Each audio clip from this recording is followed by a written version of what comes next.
Toko ini adalah pangeran dari Petamburan yang mengaku terpanggil untuk jihad secara konstitusional dan menyatakan siap maju di Pilpres 2024. Siapakah dia?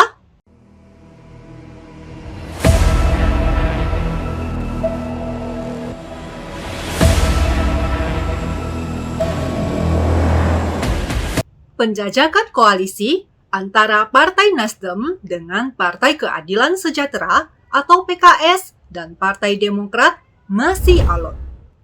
Padahal, komunikasi di antara tiga partai ini sudah sangat intens. Namun, hingga kini belum sampai pada keputusan resmi berkoalisi. Seperti kita ketahui bersama, saat ini Nasdem masih belum memenuhi syarat ambang batas pencalonan presiden atau presidential threshold sebesar 20%. Sehingga Nasdem belum bisa mengusung capresnya dalam pemilu 2024 tanpa melakukan koalisi dengan partai lainnya. Artinya, saat ini mantan Gubernur DKI Jakarta Anies Baswedan belum tentu bisa maju ke Pilpres 2024 jika Nasdem tidak memiliki mitra koalisi. Oleh karena tokoh yang diusung Nasdem adalah tokoh kontroversial yang pernah memainkan politik identitas di Pilkada 2017, maka beberapa partai yang berideologi nasionalis tidak melirik Nasdem sebagai mitra koalisinya. Saat ini, baru ada dua partai yang tertarik untuk berkoalisi dengan Nasdem, yaitu PKS dan Demokrat. Tiga partai tersebut berkomitmen membentuk koalisi menuju Pilpres 2024. Akan tetapi, hingga saat ini, koalisi tiga partai tersebut belum dideklarasikan secara resmi. Masalah utama yang menghambat terbentuknya koalisi adalah belum adanya kesepakatan soal penentuan calon wakil presiden atau cawapres untuk mendampingi Anies Baswedan. Baik PKS maupun Demokrat sama-sama mengusulkan tokoh cawapresnya masing-masing untuk mendampingi Anies Baswedan. Memang tidak mudah mencari pendamping untuk Anies Baswedan. Figur cawapres yang dicari adalah figur yang bisa menunjang elektabilitas dari capres. Figur yang bisa memperkuat posisi Anies sebagai capresnya. Sosok cawapres yang akan dipilih nantinya juga harus nyambung atau punya chemistry dengan Anies. Ibarat mencari jodoh, harus ada chemistry di antara kedua calon pasangan dan kecocokan di antara kedua orang tua mereka. Artinya, diperlukan adanya chemistry di antara kedua kandidat capres dan cawapresnya, serta kecocokan di antara partai-partai yang hendak berkoalisi juga.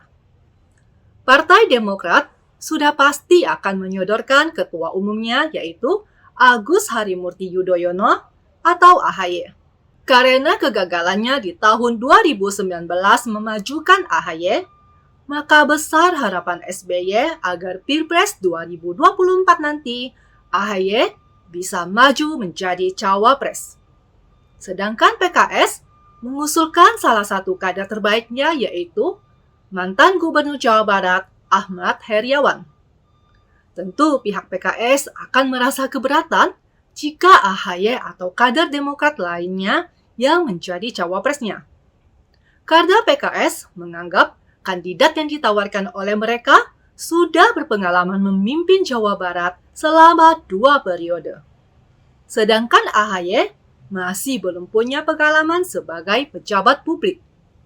Sebaliknya, Demokrat juga tentu tidak terima seandainya Ahmad Heriawan atau kader PKS lainnya yang menjadi cawapres dari Anies.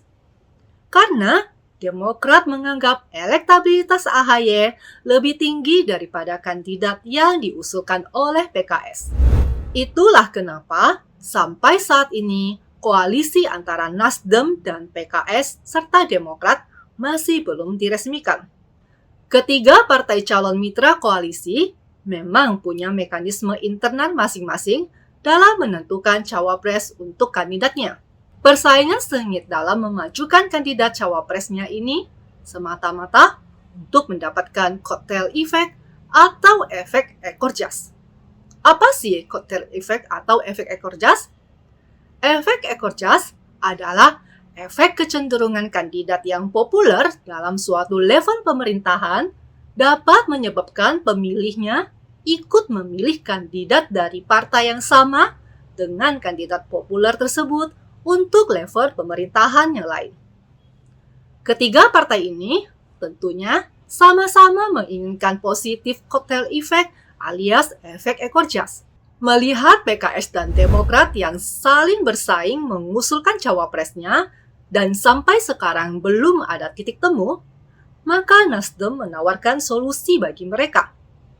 Nasdem mengusulkan cara win-win solution, yaitu mencari pasangan bagi Anies dari luar cawapres yang diusulkan oleh Demokrat maupun PKS.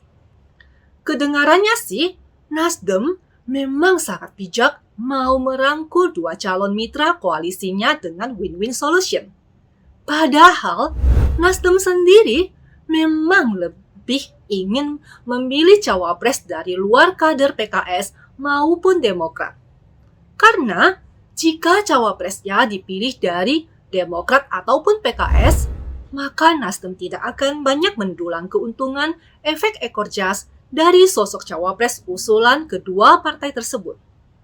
Oleh karena itu, Nasdem bersikukuh mengusulkan agar bakal calon wakil presiden untuk Anies Baswedan dipilih dari luar partai politik. Dalam memilih pasangannya, Anies sudah memiliki 3 kriteria figur untuk cawapresnya.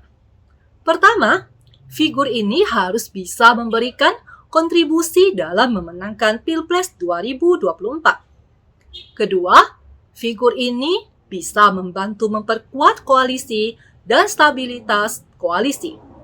Dan yang ketiga, figur ini harus bisa membantu dalam mewujudkan pemerintahan yang efektif. Nah, saya punya usul nih untuk Nasdem mengenai tokoh di luar partai politik yang pas dan cocok untuk mendampingi Anies.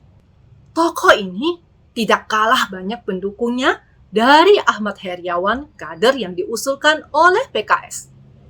Ahmad Heriawan memang sudah terbukti memiliki basis pendukung yang besar di Jawa Barat.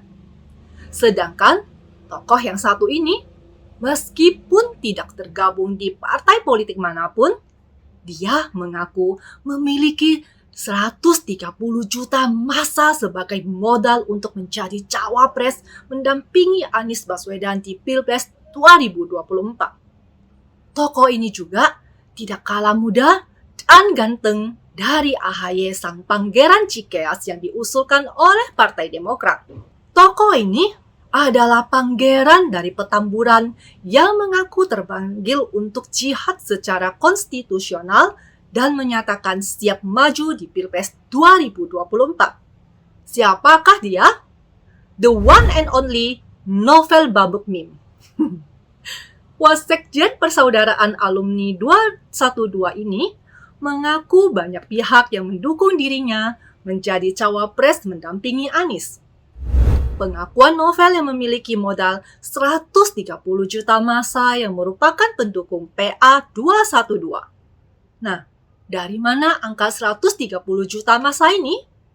Ini adalah hasil perhitungan yang diambil dari ilmu statistik versi Novel. Menurut Novel, jika anggota PA 212 itu mencapai 13 juta orang, dan jika satu orang anggota dianggap mewakili 10 orang keluarganya, artinya tinggal dikalikan 13 juta, berarti totalnya ada 130 juta rakyat Indonesia yang mendukungnya menjadi cawapres. Saya pikir Novel bisalah masuk jadi kandidat yang diperhitungkan oleh Nasdem yang sebelumnya pernah menyatakan lebih menginginkan kandidat cawapres di luar partai Nasdem, PKS, dan Demokrat. Ayo, tunggu apa lagi Nasdem? Novel mengatakan dirinya bersama Anies berada di wadah yang sama. Sehingga menurutnya, akan mempermudah dalam komunikasi ke depannya. Ini artinya antara Novel dan Anies sudah terbentuk chemistry sebelumnya. Jadi, daripada susah payah bangun chemistry dengan kandidat-kandidat yang belum tentu sama ideologinya, lebih baik pilihlah Novel yang udah pasti sama ideologinya dengan Anies. Ini juga merupakan win-win solution buat Nasdem, PKS, dan Demokrat yang sama-sama tidak diambil kandidat cawapresnya dari dalam partai mereka.